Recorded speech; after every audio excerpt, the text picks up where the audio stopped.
दोस्तों नमस्कार आप सभी का आपके अपने YouTube channel KR exam warrior में आप सभी का स्वागत। साथियों कल अपन ने देखा था राष्ट्रीय आय और जो आपके इकोनॉमिक्स में अपन जो टॉपिक देख रहे थे ये रिवीजन क्लासेस है और आपके लिए बहुत महत्वपूर्ण रहने वाली है। एक क्लास इसकी हो चुकी है, उसको आप KR exam warrior YouTube channel पर जाकर आप देख सकते हैं। राष्ट्रीय आय की क्लास थी जिसमें पूर्णतः राष्ट्रीय आय का रिवीजन करवा दिया गया है और ये जो रिवीजन नोट्स है जो पिछली संस्कृत विभाग का एग्जाम हुआ था उसमें मैं बात करूं तो ये 10-12 पेज में नोट्स है और लगभग 15 के आसपास क्वेश्चन आ गए थे। तो आपके लिए काफ़ी महत्वपूर्ण नोट्स रहने वाले हैं और ये आपकी अंत में यानी रिवीजन में बहुत महत्वपूर्ण भूमिका निभाएंगे। आप इन नोट्सों को खरीदने के लिए हमें मैसेज कर सकते हैं।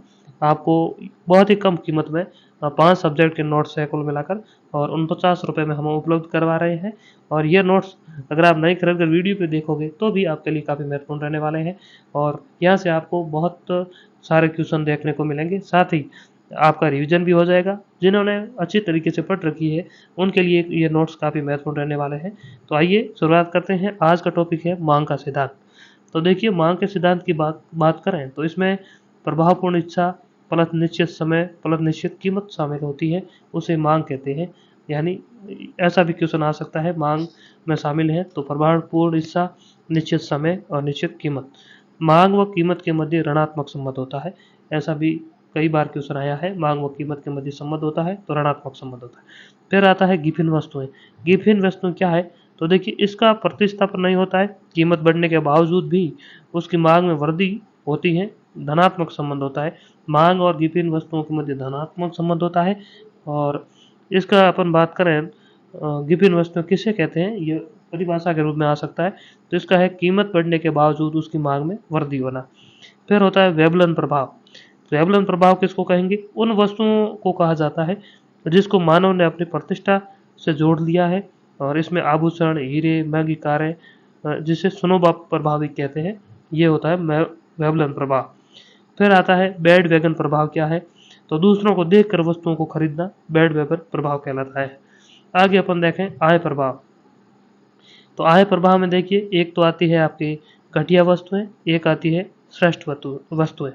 तो देखिए घटिया वस्तुओं में आय प्रभाव ऋणात्मक होता है और श्रेष्ठ वस्तुओं में आय प्रभाव धनात्मक होता है, यह भी आपको ध्यान में रखना है। फिर आगे है अन्य वस्तुओं की कीमतें। यानी अन्य वस्तुओं की कीमतें किस तरीके से प्रभावित होती है मांग में। तो देखिए प्रतिस्थापन वस्तु है, उसमें अगर उदाहरण देखें तो चाय, कॉफी, शक्कर और गुड़।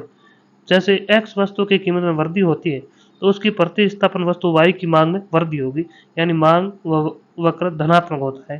तो अन्य वस्तुओं की कीमतों में जो संबंध होता है यानी प्रतिस्थापन वस्तुओं के मध्य वो धनात्मक संबंध होता है।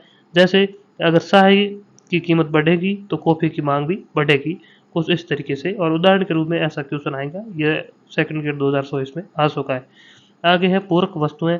इसमें अगर अपन उदाहरण देखें तो पेट्रोल गाड़ी, टायर ट्यूब, बैट बॉल, इसमें ऋणात्मक संबंध होता है।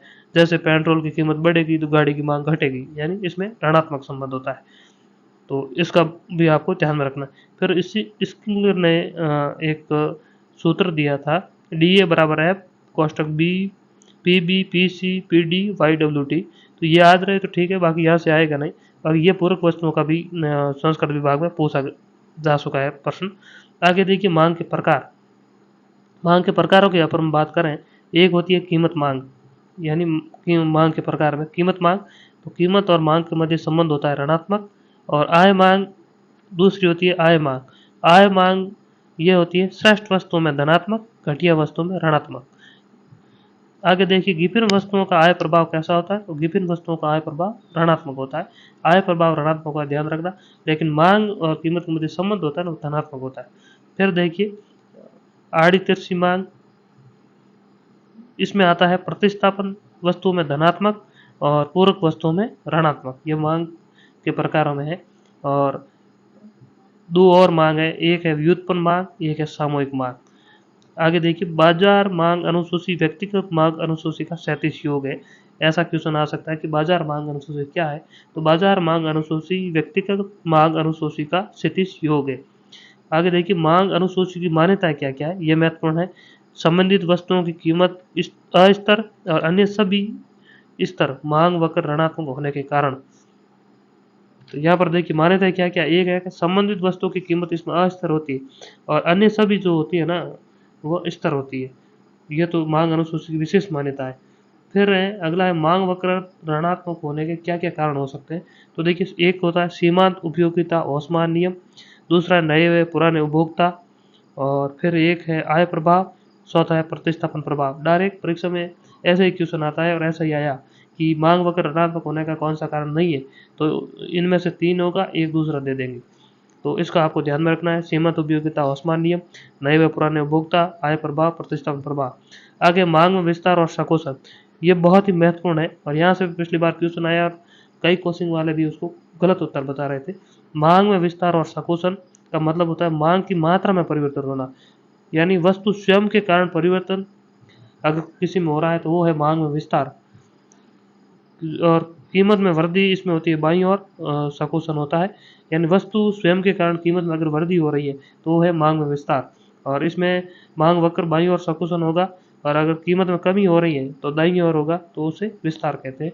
एक ही मांग वक्र पर संचलन होगा तो उससे कहेंगे मांग की मात्रा में परिवर्तन।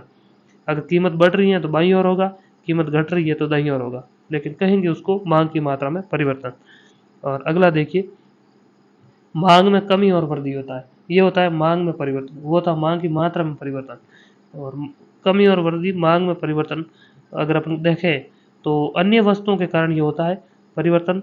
और मांग में वृद्धि होने पर मांग वक्र इसमें दाईं ओर और कमी होने पर मांग वक्र बाईं ओर विवर्तित होगा, यह भी पूछा गया था। और उसमें उन्होंने क्या किया, मांग में परिवर्तन वाला मांग की मात्रा में परिवर्तन में दे दिया और उसकी जगह यह दे दिया, यानी दोनों उल्टे दिए, इसलिए विद्यार्थियों का क्वेश्चन गलत हो गया।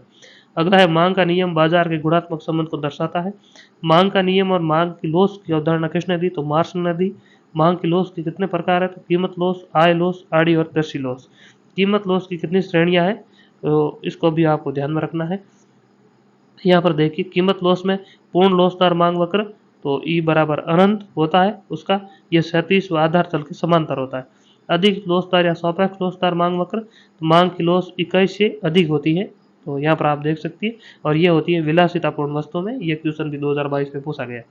वस्तु में मांग की लॉस अधिक लॉसदार होती है, इसमें धनात्मक वस्तु विलासितापूर्ण वस्तुओं में मांग की लॉस अधिक लॉसदार होती है। ऐसा भी प्रश्न कई बार आ चुका है, तो इसका भी ध्यान में रखना। फिर होती है लॉसदार मांग, यह इकाई के बराबर होती है। आयताकार परिविल्यकार भी कहते हैं इसे, या अंग्रेजी में रेक्टेंगुलर हाइपरबोला भी कहते हैं। यह होते हैं आरामदायक वस्तुओं में।